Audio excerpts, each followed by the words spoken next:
Hi everyone, and welcome to today's ODI Fridays lunchtime lecture. I'm Hannah Folds and I'm the Head of Marketing Membership here at the ODI. Put your hand up if you've ever felt like an imposter at work. Okay, that's everyone in the room. You might be relieved, like I was, to see that this event was sold out, even though not everyone, probably because of the snow, has shown up. We also had a really big waiting list. I think it's reassuring to know that so many people are feeling the same way that we are. I used to work in the education sector, and I came here to an organisation that's often at the forefront of emerging tech, and it can be really daunting and quite scary. And luckily here people explain things really well, and they're very patient with me. Every now and then something like blockchain comes along, and I manage to slowly get my head around it, and then something else emerges. So it's my real pleasure today to introduce Simon Bullmore, formerly our Head of Learning here at the ODI, but now runs his own digital agency. Is that how you describe it? Yeah. Excellent. Called Mission Drive, and still delivers lots of training for us, so he might be a familiar face to some of you. Just a bit of housekeeping. Please wait for the microphone before you ask questions at the end, so that people watching on the live stream can hear you. It won't project your voice, so just please speak into it. And if anyone's watching on the live stream, please use hashtag ODI Fridays, and I'll read out your question at the end. Over to you. Thank you very much, and thank you for braving the snow. And if you're online, I hope you are cosy and warm wherever you are. So why have I entitled this, We Need to Talk About Data? So why do we need to talk about data?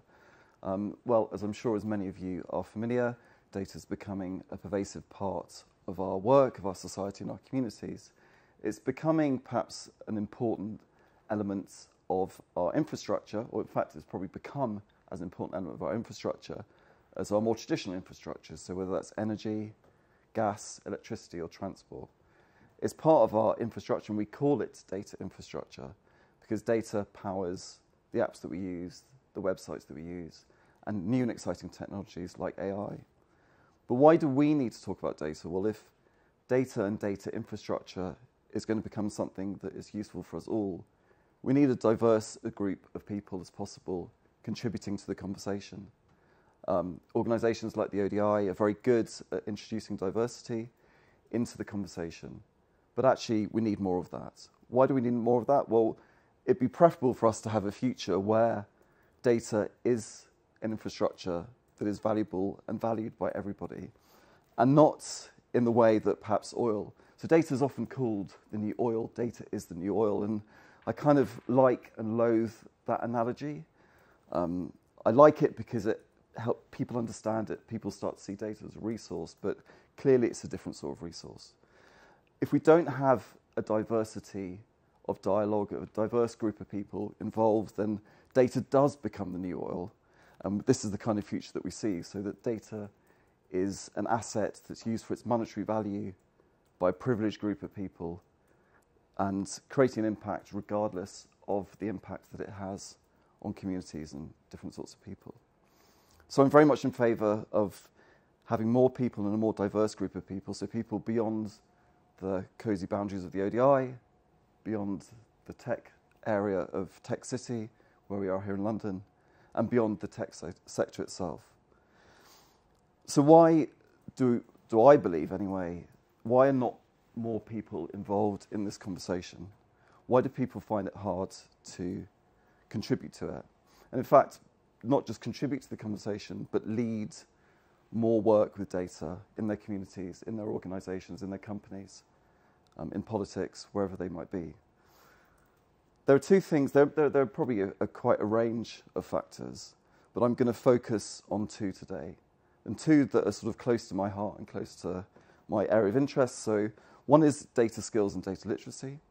As Hannah said, I was head of learning at the Open Data Institute. I've been in the learning industry for about 15 years and have been lucky for the last 5 years to be working on data skills. And certainly if we want people to have constructive and informative conversations that actually help move the dialogue forward, that fundamental level of data literacy and then forward movement in terms of data skills definitely is something that people need. So that's one of the things I'm going to look at.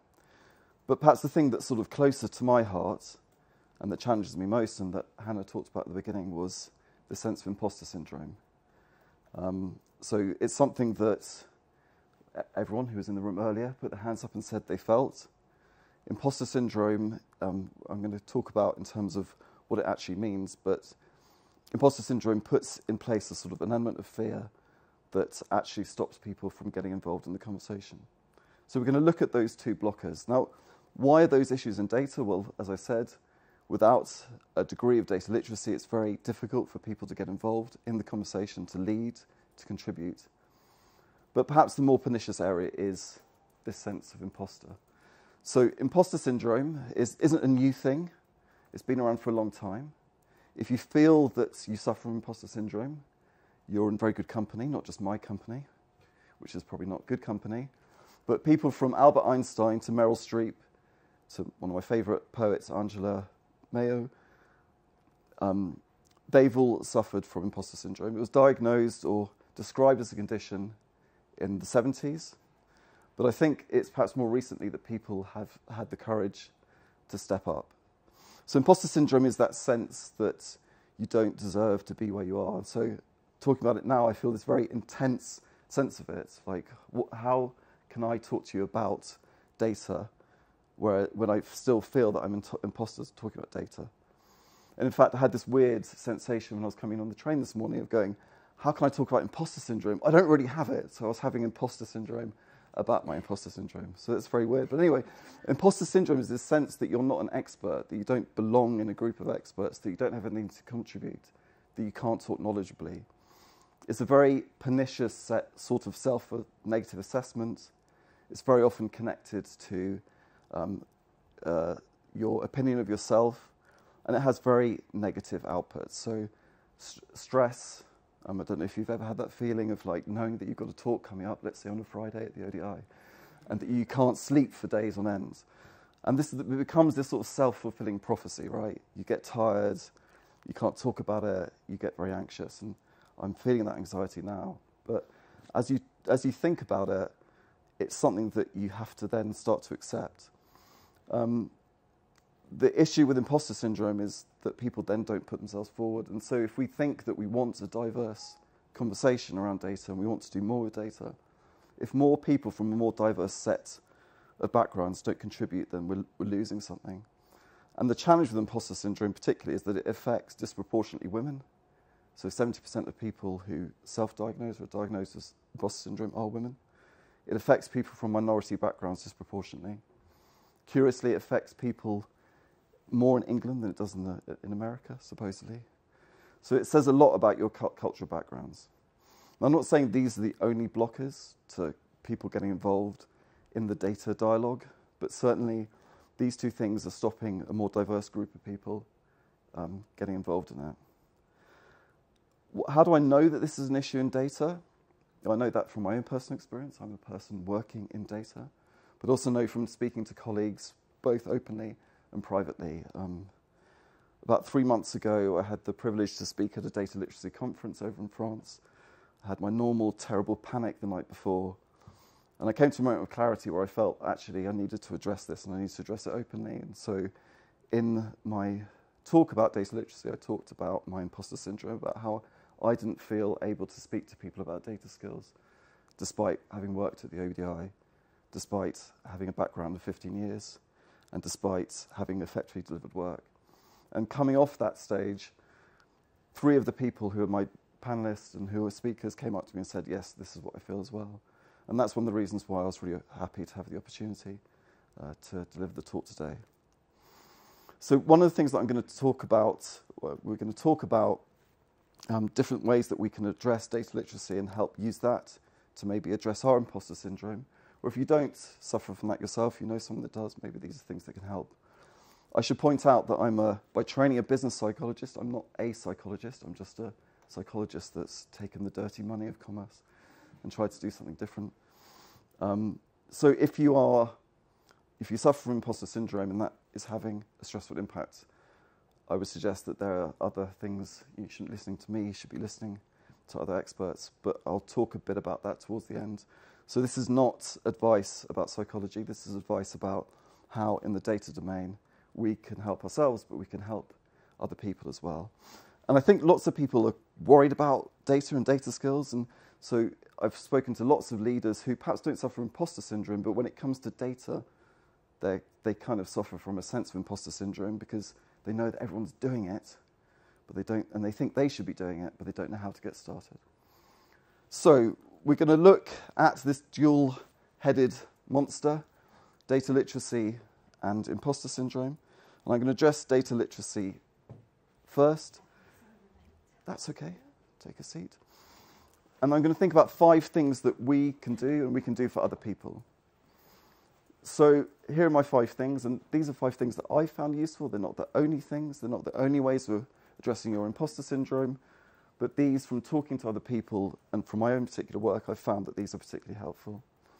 So the first thing when it comes to data and getting over that sense that you're an imposter is to understand what data literacy is, what data skills are and what they're not. The second is to define your own skills path. The third is to immerse yourself in this world. The fourth is to do something maybe a little bit different. And the fifth is about making friends with the imposter in you. And I'm going to talk, and that's the bit about imposter syndrome, so I'm just going to quickly talk through each of these 5 things. So let's try and take some of the mystery around data literacy and data skills. And I think there is a certain opaqueness to data literacy because it depends who you talk to. Depending on who you talk to, data skills can come across as very different things.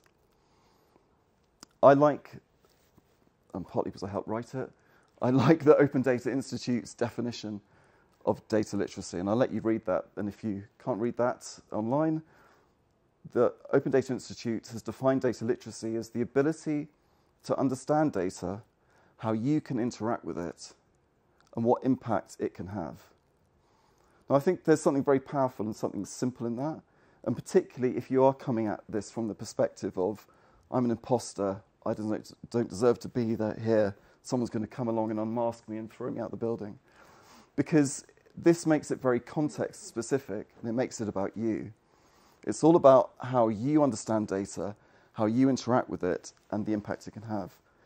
So data literacy is very, very different for a classic data scientist. So this is our classic model or prototype of a data worker, the data scientist who is programming in R. But this definition suggests that's not the only definition of data literacy. So the data literacy that my mother requires is very different from that of a data scientist, but she still needs to understand how the impact data has on the world, how she interacts with it when she uses social media, and the impact it has when she does that. Someone who's a leader has to understand how data is being used in their organization, where they're getting their reports from, and the impact it might have on their business. But they don't need to do programming like a programmer who needs to understand data analytics, they need to understand R Studio, whatever the tools they might be using, and the impact it can have in terms of producing visualizations. So that's the first thing that I would urge you, if you, or other people that you know, or just people that you're working with in your organization, are thinking about data and their data skills. Think about data literacy as something that is unique to you. Your data literacy and my data literacy are very different. So for me, one of the things that I reconciled myself to the fact was that I was never going to become a programmer like I was trying to be. I was actually someone that I can bring my understanding about how people learn, about how organizations change, and I can use that and apply that to data. And actually that's enough because the impact I can have means that I can help people perhaps understand how to develop their skills. So I think that's really useful. So data literacy is very context specific, it's very unique to us. Each of our data literacy is a unique thing. But as long as we are thinking these things through, then that can start to help us feel through the sense that there's a particular path we should be going down, and we're not experts. But once we've done that, we have a responsibility to think about skills. So this is my definition of how data skills are different from data literacy. So data literacy is something you describe and feel for yourself. Data skills can be defined, they can be assessed, they can be developed. So once you understand how you should be interacting and having an impact with data, there's certainly an opportunity to say, well, actually, these are the things that I need to know about, and probably they can be measured, probably they can be described, probably they can be tested. This isn't just my definition, it's an aggregate of definitions.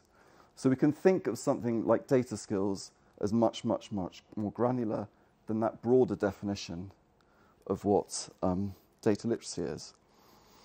Now, breaking that down in data is a difficult thing to do.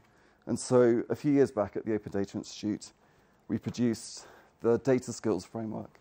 Now, this might not be very, very clear online, and you can find it on the ODI's website if you search for skills framework. It is being updated to reflect how the world of data has moved on. But this working version is going to be the prototype for 2019. But the point about what this does is that it breaks down what's otherwise quite a big domain into manageable things that we can do.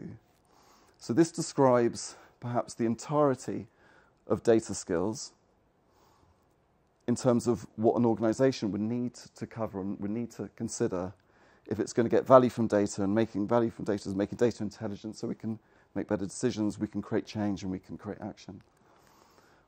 But the thing here is that for each of us, what we need to know in this framework is probably different. So depending on your role, and I'll give you some examples of what that means. So this is your classic data scientist. And as you can see, a classic data scientist needs to understand how to work ethically data. They need to know what data is. They need to know how to manage and use data and publish it, and then use data to find insights. So this is your classic description, our classic view of what a data worker is. But that's not everybody, and it's certainly not me. And so you find that in different roles, so this is perhaps somebody who is working in an executive or a leadership role. And the way that they can create an impact with data is by, again, thinking about the fundamentals, thinking about risk, thinking about ethics, but also thinking about how do we innovate as a business, how do we sustain the work that we do. The point about this is to think that our path and our route is very unique and very different for each of us, but to understand, based on our data literacy, how we want to interact with data, how we want to have an impact with data, that your route can be very different.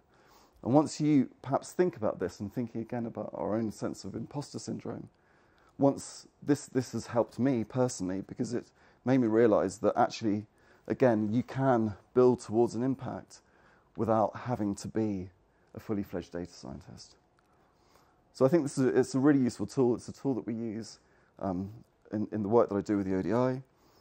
And we help organizations, individuals in organizations understand that their route to data skills can be very, very different. My third kind of tip for kind of getting started and getting involved is to immerse yourself. So I'm paraphrasing a writer on data skills and data literacy, Jane Crofts, and that was one of her first things. This is an exciting world. If you're here or watching a lunchtime lecture, you're starting that process of immersing yourself. But actually, it's a very forgiving world. And just diving in can feel like a scary thing to do, but actually, I'd recommend it. So whether it's a meetup, a free course, a lunchtime lecture, whatever it might be, get involved in the community. It's a really good way of kind of overcoming that fear, and sometimes a difficult thing to do.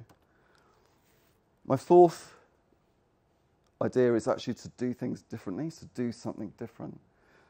A few years ago, Jenny, the CEO of the ODI, with Ellen Broad, who's an author on artificial intelligence, they were basically game lovers. They thought we should develop a game around open data, and they developed Datapolis. And during the process of developing the game in user testing, what they and those of us that were helping develop the game realized was that it was a really good way and a really sort of interesting and fun, but also kind of non-confrontational, non-scary way for getting groups of people together and actually experiencing how data works and how data ecosystems grow in practice. The reason that I bring this up in this context is because if you're finding it difficult to engage with some of the basic concepts, and particularly if you suffer from imposter syndrome, or you know people are, or you suspect that people might be in a leadership group, playing a game is a really nice way of bringing people together, getting to explore some of the basic concepts, and then having a conversation. Because when we play a game, we assume a role, and that role, we don't have to worry so much about what other people, what the judgment of other people might have. And we've, in our work at Mission Drive, we've been using Datopolis more and more frequently because we got this sense that people weren't engaging with a dialogue, that they were holding back because they were afraid, and a lot of that fear came from their imposter syndrome. And so particularly with leaders, but in fact with any group, any kind of tool which takes away, any kind of tool like Datopolis, which takes away that kind of sense that, oh, I have to be doing something or saying something to show that I'm in some degree able to contribute to this conversation, is a really good one. You can buy Datopolis online at GameCrafter. I don't get any commission for that, but I'm sure Jenny and the team would be delighted if you did. But in all seriousness, if you feel like you need in your work, or just in your own individual life, or with your friends and family, if you want to kind of make some headway into what's otherwise quite a daunting world, something like this that simulates that world, but that takes away the burden of having to be an expert or aspire to be an expert, I think is a wonderful thing. And I've seen more light bulb moments from Datopolis than from workshops. Maybe that says something about the workshops I deliver, but certainly I would give it a go. It's actually just a fun game as well. So let's get back to imposter syndrome, and particularly what you might do to overcome that.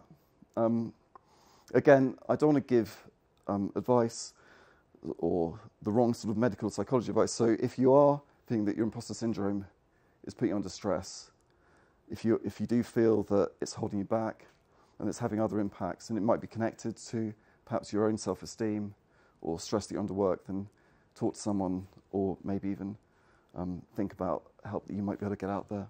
And there is help you can get. But there are a few things that we can all do. The first thing is the thing that I was able to do, and I can speak from experience, naming it and being open about it. Like, if you know you're feeling this, just put a name to it. And if you've got a talk to give, then realise that it is your imposter syndrome inside of you. It's Dr. Jekyll inside of you. And so you need to embrace that beast and almost respect it for what it is. I mean, the problem with imposter syndrome is that it almost gets worse the further you get up. So even, the more you're doing talks, the higher up you go in an organisation, that sense that you've got so much further to fall becomes even more pernicious. There are different variations of imposter syndrome, and so it's worth exploring perhaps why you're feeling that sense of it. Is it about self-esteem? Is it about your skills? Is it about something else? There are different tactics you can take. So, for example, just listening to that voice and naming the voice. If it's a very judgmental voice, just say, "Okay, thank you, Judge. That's very helpful, but I'm going to ignore you for the moment." There are there's lots of support you can get online as well.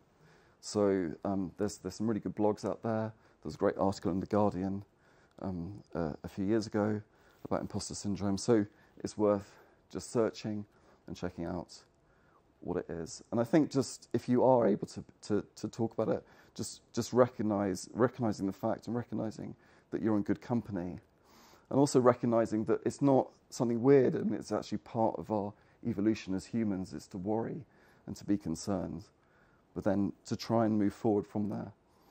There are other things you can do. So part of my coping mechanism, and thank you, Hannah and the team at the ODI for indulging me, is to actually come out and talk about it and to do things like that. But I recognise that that's not something that everybody can do. However, if you're thinking about it from a data skills perspective, if we come back to those things you can do, I believe that if you start with that fundamental understanding of what data skills are, if you define your own path, if you get stuck in, if you try and perhaps address things in a different way, then you are able to make friends with the imposter in you. And just going back to that final point, one of the things that I think we forget as humans is that we each have a unique perspective, and to offer insight from that perspective doesn't mean that you have to be an expert. So the next time, if you do feel that grinding sense of, I don't have anything to contribute, think about your values, think about what's unique about you, think about what's your experience, and apply that to the thing that you're talking about. And certainly if you speak from your own sense of values, no one can take that away from you or say that you're not entitled to talk about it in that kind of way. And if you want to get in touch or talk about these things, tweet, and I'm available. Thank you very much. Thank you. Hey, it's time for some questions. As I mentioned before, this doesn't amplify your voice. In fact, I don't even need to be speaking into it because I have another microphone. Doesn't amplify your voice, but it just means that people watching on the live stream can hear what you're asking and understand why Simon's answering the question. Anybody got a question to kick off? I've got one to start. Sure. I'm not hiding. Running away. What made you decide to come and give this talk in the first place? Well, it was, I just felt that part of me getting over myself and my own sense of imposter syndrome was that I wanted to talk about it. There's kind of a sort of a coping mechanism. It's one that I kind of love and loathe because I still haven't got over that sense. And as I was saying earlier, I still feel like I'm an imposter talking about imposter syndrome. So it's this weird thing, but I think it helps. I think I'm feeling a little bit better about things. But the problem is that you then open up yourself to that whole sort of follow-on thing of very harsh self-assessment and focusing on the bad things. So, but being able to put a label on it and talk about it, I think, is a helpful thing, for me anyway. Oh, question here, thank you. Hi, yes, Hi. Thank you very much for the talk. So the imposter syndrome is something that might occur to people who are not always involved with data. So I was wondering if, from your point of view or from your experience, if there was anything or if there was something that was unique about data and the imposter syndrome? Yeah, I think I was trying to sort of draw the thread between it. I think that I see a lot of imposter syndrome in the data world because it's, particularly at a leadership level, because it's talked about so often now, right? Most people in business are aware of AI, but there are not many people at leadership level in business who know what AI will actually mean to their sector. And so that's why I believe that people then sort of feel, oh, I should know more about it, but actually then start to get this kind of pervasive sense of, imposter syndrome. So it's kind of that thing everyone's doing data, but not me. Do you see what I mean? So I think that's where it comes from. And definitely talking anecdotally to people around the industry who work with leaders, they agree. And the problem is that when it's not addressed, then you get leadership teams who don't take action to address their own skills, but perhaps also don't take action to address the skills of their business, or, bring in an expensive consultancy, or just perhaps take decisions that you might not believe are the right things to do.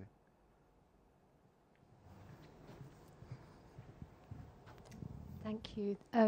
Some great ideas there, and I'm so old that I'm not an imposter because, I was alive before data, not quite, but do you think, in the light of what you've just said, that there are sufficient lay-level explanations? So AI is one of the things that there's an awful lot of misinformation around, and I think it would probably help if there were very simple explanations that are really reliable. Now, it may be that you do those already on your website, so my apologies.